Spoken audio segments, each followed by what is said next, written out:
So, first of all, I just want to introduce you, one of the queens of hip hop in its original form, Miss Sweet Tea, aka Sugar, whose lyrical prowess was reminiscent to Rakim, who blessed the mic with hits like It's My Beat and On the Smooth Tip. So, thank you again for, allotting me your time. And my first question is, how did you get into hip hop? Wow, I mean, this was like, it was just something that everybody just started doing. It was at the beginning of time. It was at the beginning of people rhyming, and it was just a thing that everybody just started doing. And I liked it. Started writing rhymes, and I was like, okay, there's something, I like to do. So, it just grew on me. Now, Definitely grew on me. There were female MCs like you from the golden era that inspired a generation of women, myself included, that, like you said, you liked it once you got in, but it was a male-driven artistry. How difficult was it for you to secure a spot during that poignant evolution of hip-hop? It wasn't difficult.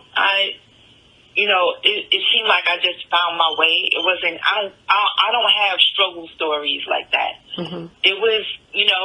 I liked being around.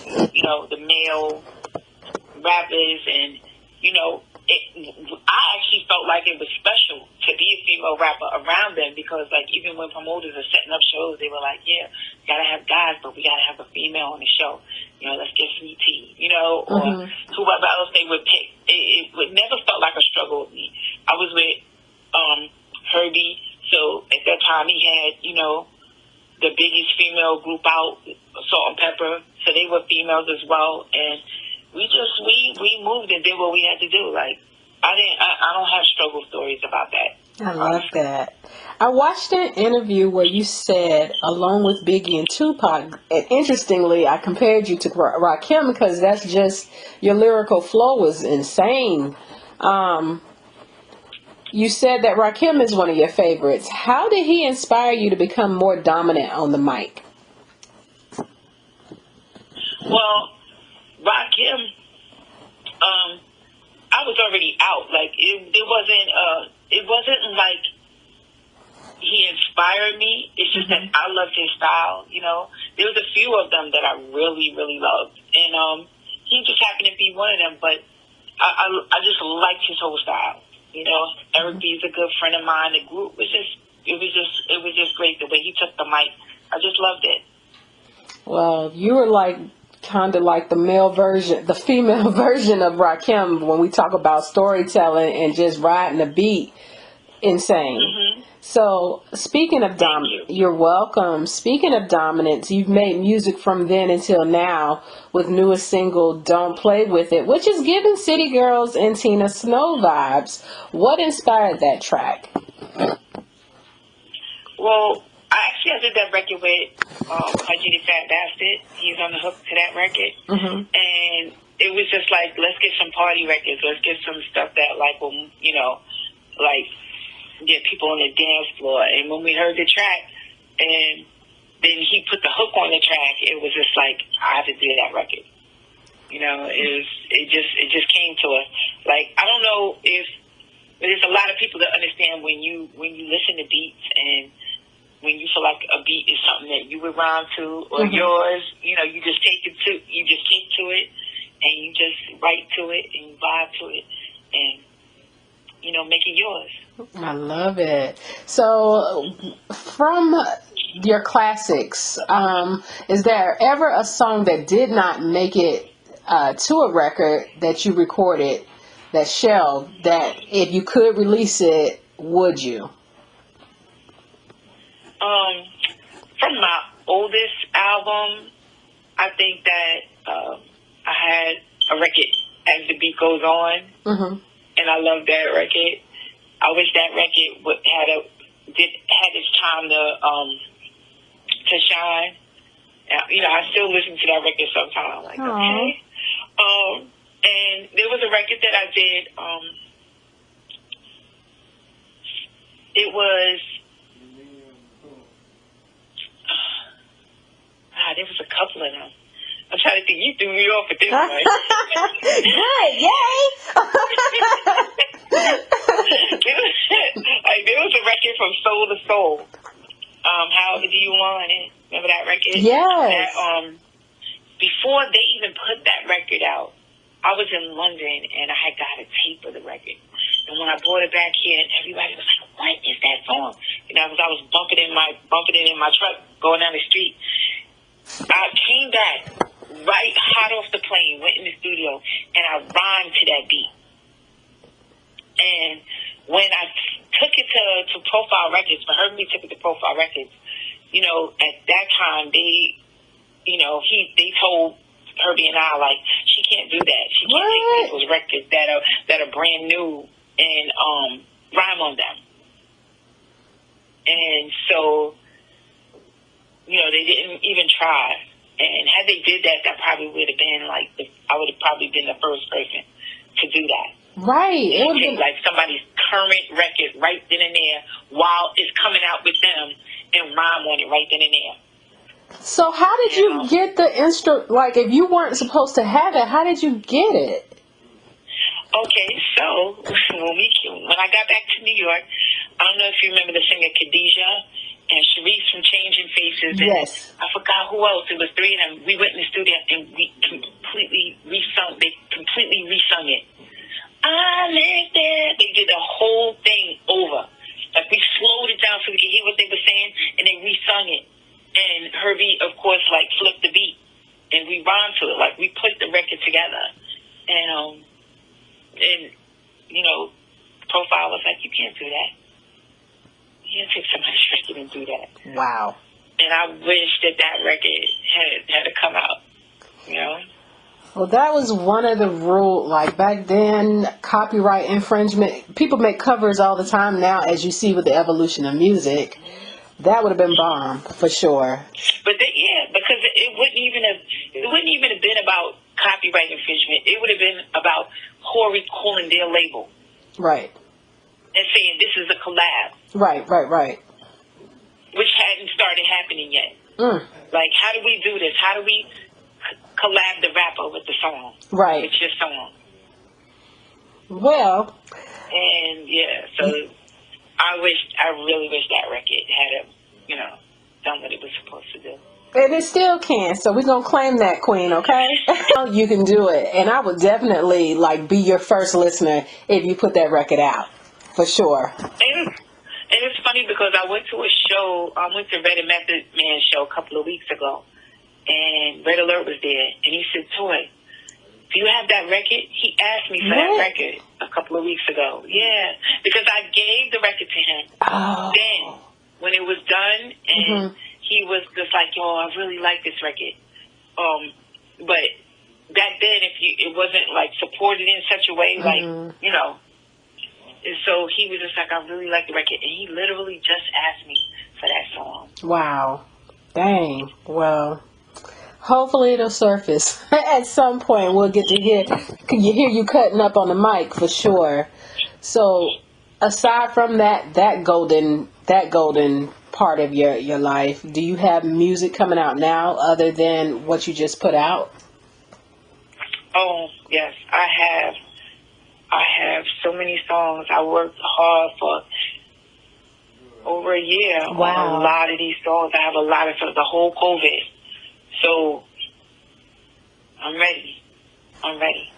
Okay. We're looking to put an EP out, and the number that we're thinking about using is eight songs. So don't play with it. Got put out now, and we're looking to put out 8 songs in the next couple of months. You were recently at the Queen City Awards. What was that like, coming to Charlotte? Yeah, I come down here because Kevin is there, and the Connected, Kevin is managing me now. And so I come down here to do, certain things, meetings, get work done. And that event was set up to be, a really great event, but when I tell you it rained, Mm-hmm. it rained like I've never seen. Like you couldn't even see through the rain. That's how hard it was raining. Wow. Wow. And you plan to come back, correct? Because I love to catch your performance if you're performing. I don't think I'm coming back down for the event. I'm not quite sure yet. Okay. Because I have like some other things going on, but we're setting up some shows down there. I wasn't even set to perform at that show. Oh, okay. I was supposed to give the sequence their award, Mm-hmm. and that's what I was supposed to be doing at the event. Okay. That's all right. I'm gonna catch your performance, okay, girl? Yes, definitely. So, from someone who's been out here, who's like still like youthful, looking youthful, sounding youthful, just doing your doggone thing. You've seen a lot within the music industry, especially with your female counterparts. So, what do you think about the direction of hip hop as you see it today? I think they're talking about what they're doing. I think they're expressing themselves. I think that they're doing the same thing we did. It's just that the content is just different.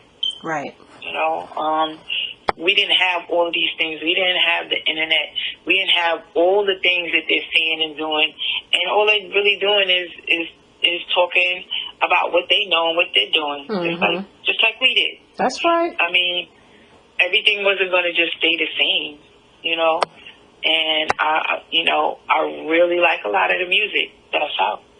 Okay. You know, even back then, there was records I loved and hated. There was records I really like and some I don't like as much. But that doesn't have anything to do with the times. It's just that, you know, your preferred music. But I love it. You know what I really like about you? Like when I go in and watch your older interviews, you're always bigging up like rappers and female rappers. Like you've not ever said a negative thing about your counterparts. And that takes a certain level of humility. So is that one of the lessons you learned getting into the business?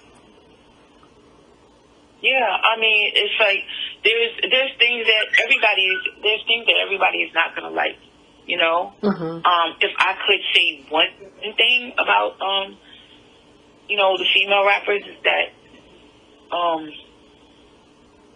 at some point, like, you know, you might have to put some clothes on. You know what I mean? Like, Yeah. Right, because it's like that's not going to keep carrying you for years. And I'm hoping that everyone is definitely focused on their craft, focused on their rhyme style, focused on their image, focused on, you know, different things as well. Because, I mean, if you got that body, I'm saying show it, but that's not going to carry you forever. That's right. You know, you're going to have to have, you know, things in the bag. And I would say just make sure, like, you tight all the way around the board. Like, if you had to get up on stage with, you know, a baggy tee and some stretch pants or some, you know, baggy jeans, could you still tear that? You know, could you still tear up the mic? Could you still hold the crowd? You know? That's right. So, I mean, if I could say one thing, because I'm not going to, you know, say that, oh my God, everything is just, you know, but that could be one thing that I would say. Just put on some clothes. But there's a lot of talented females. Now, listen, like I said, I'm not hating you got that body, you know, show it, but it goes really far sometimes, and it's like, you know, at some point, like, that can't be the thing you lean on. Okay, big facts. Huh? I say big facts. Yeah. So I just want everybody to just like, I mean, because these girls are doing it, and I love it. I really do. I love it. Is there an artist out now that reminds you of your younger self?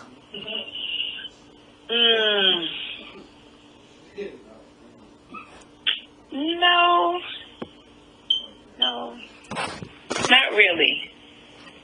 Not really. There's not one that reminds me of the younger me, but it's like I love like I love Doja Cat. Yeah. I love her. She's so unique. Yeah, she's unique. I like her. I can't say that anyone particularly reminds me of me. Mm-hmm. Nah, you again.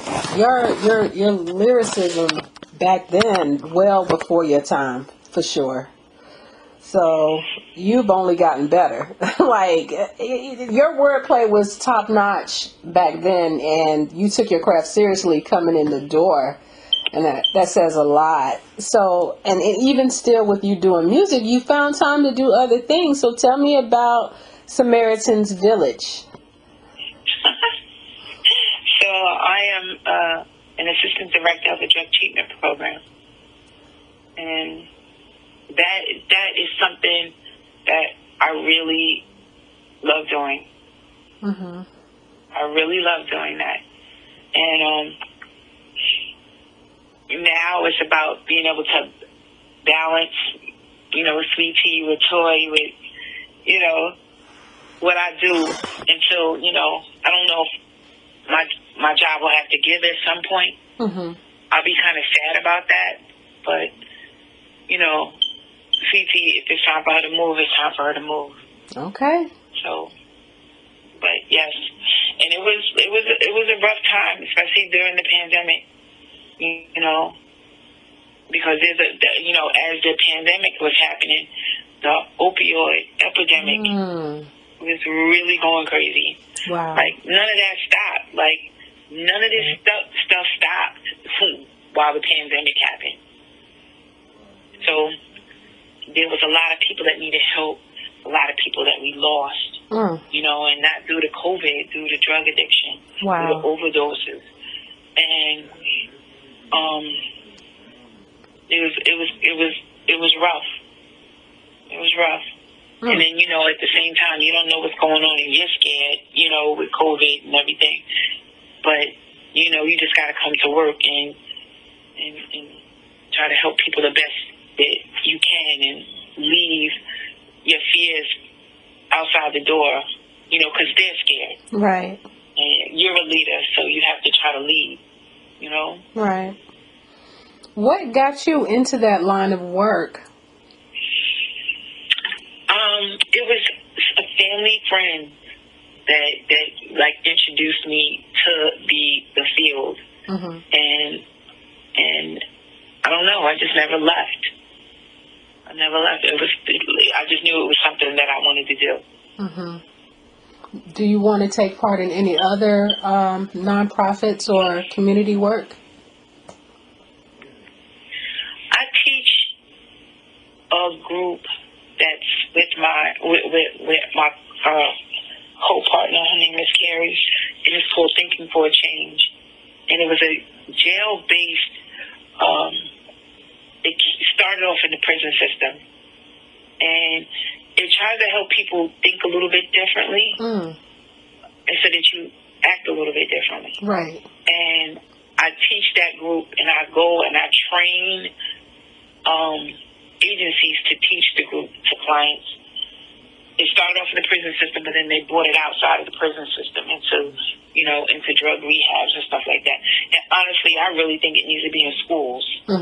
And it's something that I'm very strong on. And I do that as well. Wow. So I'm hoping at some point that I can do some speaking engagements. And I'm thinking about doing some of that with Kevin because he's working with the youth. And I want to be able to take some of those lessons to them and see how they do with them. Wow. So, Well, you're just phenomenal, okay? Just a queen all the way around, okay? So, thank you. Thank you. Welcome. So, you did mention that you were kind of dealing with that, and watching how everything was unfolding during the pandemic. And, that was the downside, one of the downsides. In what ways did you become more creative in the pandemic? The pandemic slowed me down to really hone in on getting this project together. Because it was I would work and then I had to, I'm going to do shows and doing interviews and doing other things. And when the world slowed down and there was really none of that, it was just like you couldn't even really be in the streets at some point, right. Without a paper saying that you're allowed to be outside, And so I would go from work, come home, take a shower, go to the studio. So like it took away everything else. It took away, your friends saying, yo, we got to go to this event. Oh, this birthday party. We got to, it took away all of that. The fun. It took away everything else that could have been a distraction. Mm-hmm. So it was very helpful for me to be able to, have to lock in and get it done. Like we used to call studio sessions lockout sessions when you were locking out to get work done. It was like a huge lockout. Wow. And I was able to get a lot of work done. So, it's very helpful. So what did in you that way. learn about yourself, something negative and something positive? Learn about myself when? During that time of reflection.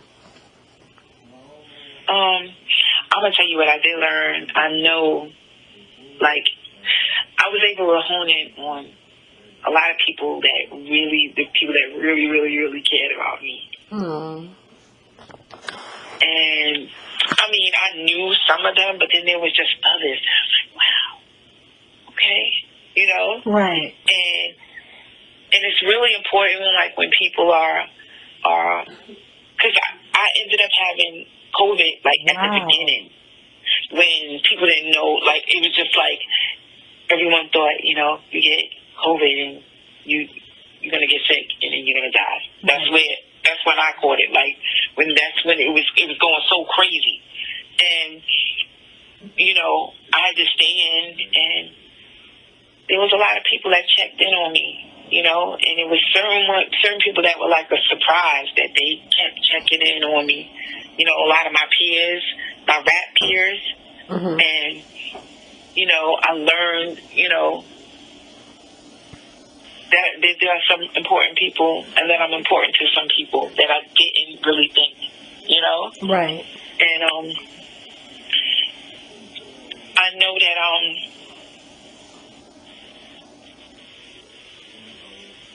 even there were people that ended up catching COVID after I did, and I knew how important it was to make sure that I check in on them, and I make sure that I drop off packages, and it was paying it forward. It was something you're supposed to do, because I know how it felt, because I was scared to come out my house. Mm-hmm. They were stay in the house, don't move, Right. And so you're isolated. So, I learned about a few friends. And that's beautiful. If you found friends in the midst of that, that's beautiful. Yeah. So, do you have any other projects coming out? Basically, I'm working on just getting the music project done first. There's a lot of other little things that we're going to start building, but the foundation is going to start with the music. And so I'm not going to stretch myself thin at this point. I'm going to, let's spend 2022 dealing with the music. That's right. And we'll take it from there, because once the music comes out in summer and things start moving a little bit, all kinds of things start coming at you. And so I'll just be prepared for whatever that is. It could be anything, So work-life balance. So where can our listeners follow you and download your songs? You can follow me on all social media platforms, Sweet T, the MC. WEETTEE, the MC. You can email at sweettthemc.com at gmail.com, sweettthemc@gmail.com, and you can download the song on all media platforms, all of them. I think we've got it.